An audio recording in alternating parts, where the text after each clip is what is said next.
নমস্কার বন্ধুরা, এটা ছিল আমাদের ক্রিসমাস ডেকোরেশন পর্ব।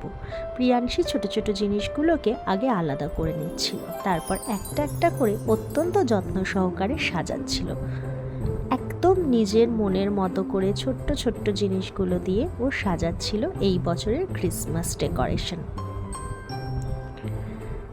এত বড় গাছ আমরা এই প্রথম বছর কিনলাম, তাই গাছের প্রত্যেকটা ডালে যাতে কিছু না কিছু সাজাতে পারি সেই চিন্তা করেই আমরা খুব ছোট্ট ছোট্ট জিনিস কালেক্ট করে এনেছিলাম, যেরকম ড্রামস, বলস, বেলস, স্যান্টা, আরও অনেক কিছু।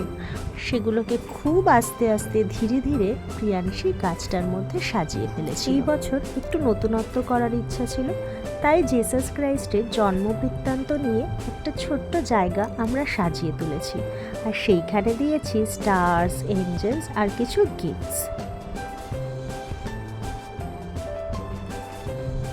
এই হলো আমার জেসাসের মূর্তি, যেটা সারা বছর আমার বাড়িতে থাকে। আর এই হলো সেই গাছটা যেটাকে প্রিয়াংশী ছোট ছোট জিনিসগুলো দিয়ে সাজিয়ে দিয়েছে। Cherries, sticks, gifts, chocolates, reindeer, balls, bells, angels and merry Christmas.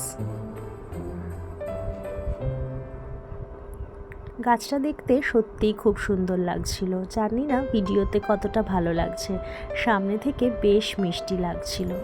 এইবারে রাত্রিবেলা প্রিয়াংশী একটা ক্যান্ডেল জ্বালিয়ে দিয়েছিল জেসাস ক্রাইস্টের সামনে।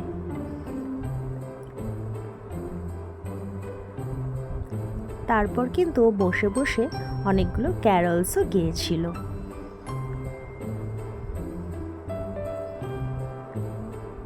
সত্যি এই রাত্রের অ্যাম্বিয়েন্সটা ভীষণ ভালো লাগছিল আমাদের, আর এই বছরের সাজানোটাও বেশ মনের মতো হয়েছিল। আর এই গিফটসগুলো আমি রাতেই সাজিয়ে দিয়েছিলাম, যাতে সকালবেলা উঠে বাচ্চারা ভীষণ এক্সাইটেড হয়ে যায় আর সারপ্রাইজড হয়ে যায়। আর প্রত্যেকটার উপর স্যান্টার স্টিকার এই কারণে লাগিয়েছিলাম যাতে মনে হয় স্যান্টা ক্লজ এসে ওদের জন্য গিফটস দিয়ে গেছে।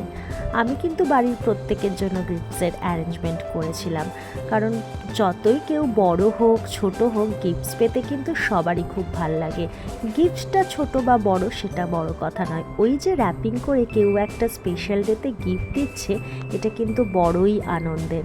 কারণ আমাদের বাবা মারা তো কোনো দিন ক্রিসমাস ডেতে গিফট পায়নি, তাই আমি চেষ্টা করেছিলাম এই বছর ওনাদের জন্য কিছু গিফটস অ্যারেঞ্জ করার। তাই প্রিয়াংশীর সঙ্গে, প্রিয়াংশীর ভাইয়ের সঙ্গে ওনাদের জন্য আমি কিছু গিফটস এখানে রেখে দিয়েছিলাম সাজিয়ে। আর এই ছিল এবছরের আমাদের ক্রিসমাস ডেকোরেশন। প্রিয়াংশী ভীষণ যত্ন করে, ভীষণ আনন্দ করে এই বছর ক্রিসমাস ডেকোরেশন করেছিল।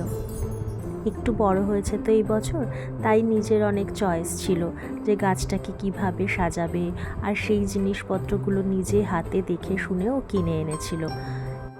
নিজেরা সাজিয়েছি বলে বলবো না, ওই দিন যখন আমরা এই কর্নারটার সামনে ক্যান্ডেল জ্বালানোর পরে বসেছিলাম, একটা অপার শান্তি অনুভব করছিলাম। ভীষণ ভালো লাগছিল, মনে হচ্ছিল যেন বেশ মনের মতো হয়েছে কর্নারটা। যাই হোক, যদি ভিডিওতে কোনো ভুলভ্রান্তি হয়ে থাকে, যদি সাজানোতে কোনো ভুলভ্রান্তি থেকে থাকে, যদি কোনো ভুল কথা বলে থাকি, তার জন্য আমি সত্যিই ক্ষমা প্রার্থী। আমরা মন থেকে যেরকম পেরেছি সেরকম সাজিয়েছি। যাই হোক, আজকের জন্য সবাইকে মেরি ক্রিসমাস জানিয়ে ভিডিওটা শেষ করলাম।